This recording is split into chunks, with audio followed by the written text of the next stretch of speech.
Сайн Улаанбаатар хөтөлбөртэй хамтаа үзэгч та бүхэндээ баярлалаа. За бид яг одоо та бүхнийг Хамбат их сургуулийн төгсөгч Ариун сайхантай уулзах гэж байна. За энэ өдрийн мэнд хүргэе. За баярлалаа. Та бүхэндээ ч гэсэн энэ өдрийн мэндийг хүргье.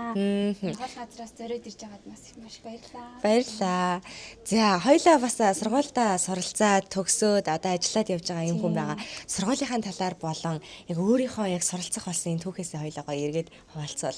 За ер нь их long time л таа тий. Тэгтээ яг давчлаад яриа. Тэгээд би болохоор анх нөгөө Монгол улсад сурч ирсэн хгүй Монгол улсын оюутан болж ороод тэгээ манай сургууль болохоор миний Монгол улсад сурч ирсэн сургуультай хоёр дээр нэг нь хоёр гээд оюутан солилцооны хөтөлбөр байдаг хгүй. Тэгээ Монголдо төлбөрөө төлчих юм бол Солонгос талдаа үнэгүй сурнаа гэсэн үг. Тэгээд яг тэрнгээрээ зүгээр яг онгоцныхаа билетийг төлөөл яг орж ирчихсэн. Тэгээд тэрнгээрээ яг орж ирээд тэгээ манай сургууль дотор байр тэгээ бүх юмар нь ер нь ингээ хангаж өгчээсэн л доо. Тэгээд бүх юм ингээ хангаж өгөөд яг топ геоно авчих юм бол сургуультай яг ингээд мэрэгжлийнхэн дагуу шилжээд сурч болно. Эсвэл юу яаж болно? Бүр дахиад ингээд шинээр оюутан болоод орох боломжтой. Тэгээд яг нөгөө топ геоноогүй иржсэн байхгүй юу? Тэр үедээ. Тэгээд яг улсын сургууль болохоор заавал топ геонотой байх хэрэгтэй гэдэг. Хэрвээ яг Хамбат их сургуулийн одоо хэлний бэлтгэл гэж ярьдэн штэ тий хэл сурж байгаа оюутнууд энэ оюутнууд хэрвээ байх юм бол шууд сургуулаас топ геоног байсан ч гэсэн мэрэгчлэрээ инстед орчих боломжтой. Гаднаас ирж байгаа хүмүүс гэх юм бол заавал топ геоног авч ирж ирнэ гэсэн. Тэгээ инженерийн төвшөнд сурдаг байхгүй юу гэх тэгэхээр хот төлөвлөлт инженерийн анги гэж байдیں۔ Тэгэхээр тэр ангид орохын тулд топ зүгээр ингийн 3 биш те заавал ингээд 4 жоохон агсан төвшний ойлголт ингээ хичээлээ бүрэн ойлгох хэмжээтэй болчиход ер нь орох хэрэгтэй байдаг. Ер нь бол сая ярианаас нь ойлголоо. Хоёр дээр нэмдэг нь хоёр одоо оюутан солилцоо хөтөлбөрөөр ирж болдго юм байна. Хэлний бэлтгэлд ирж болдго юм байна. Оноотой бол бас тэтгэлэг аваад ирж болдго юм байна гэж ойлгох нь юм тий. За сургуулаа төгсөөд одоо ажиллаж байгаа. Тэр талаараа гоё.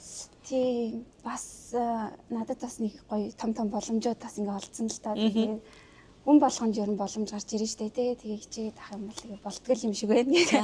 Тийм тэгээ би болохоор оюутан байхдаа болохоор энэ олон улсын гадаад харилцааны салбарын багш нарын туслах оюутан гэж байдаг байхгүй.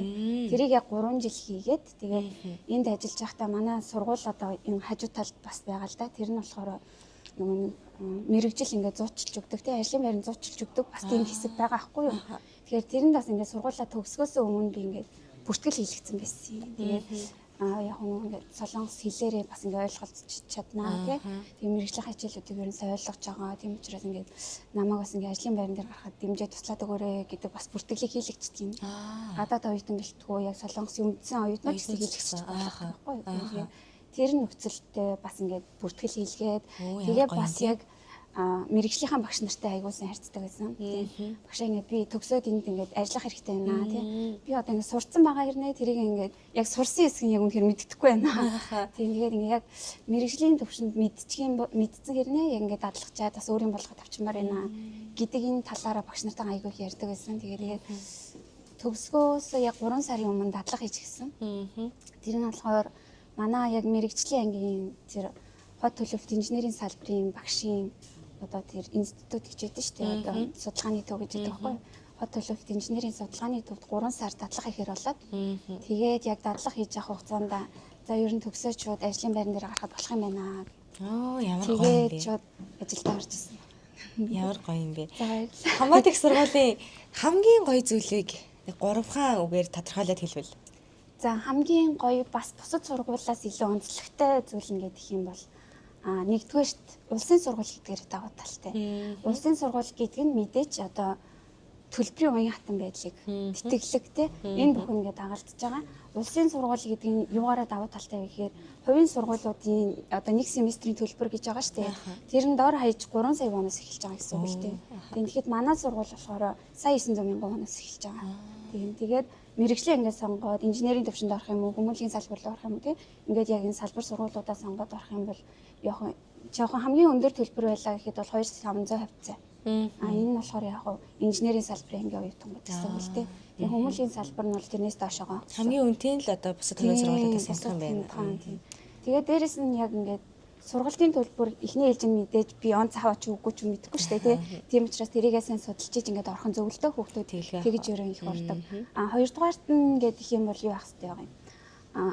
Яг ингээд явж явах одоо сураад ороод явж явах хэвчээ тэтгэлэг гэж бас нэг хэлбэр байгаа шүү дээ тий. За эндээ болохоор хамрагдъя гэх юм бол ерөнхийдөө бол дүнгийн тэтгэлэг гэж байгаа. Орж ирэхээс өмнө эсвэл сургуулийн тэтгэлэг, солонгос улсын өөр олон төрлийн тэтгэлгүүдэд бас бүртгэл хийлгэж болно. Тэгээд яг орж ирсэн тохиолдолд дүнгээс аваа явуучих юм бол зүгээр 100% тэтгэлэгтэй зүгээр л ингээд сур. Би бол яг 4 жил 100% тэтгэлэгтэй суралцсан. Тэгээд яг ингээд нөгөө ABC гэдэг нь шүү дээ тий. Тэгээ B-гээрээ нэг доошо орж исэн байхгүй юу? Тэр үедээ болохоор яг 50%-аар авчихсан тий. Тэгсэн чинь бас ингээд Солонгос улсын манай олон улсын гадаад харилцааны салбараас Солонгос улсад ингээд суралцж байгаа гадаад оюутныг дэмждэг холбоо гэж бас байдаг байхгүй юу? Тэр холбооноос 50% авсан юм бол бүрдэлт 50% манайхаас төлж байгаа. Тийм бас нэг тийм уралдаанд оролцоод гэсэн үг л дээ. Тэсэний тийм уралдаанд оролцоод тэгээд яг тэр үедээ бас авч ирсэн. Тийм тэгээ ер нь ингээд суралцж байгаа юм чинь. Зөндөл боломжууд юм байна да тий. За маш их баярлалаа бидэнтэй ярилцсан. Өөрийн үнэтэй туршлагаа бас хуваалцсанд их баярлалаа. За баярлалаа. Баярлалаа үзэгчдээ. Энэ хэсэгт маань Хамбат их сургуулийн төгсөгч Ариун сайхан та бүхэнтэй танилцлаа. Үргэлжлүүлэн хөтөлбөртөөгөө хамтаагаарай.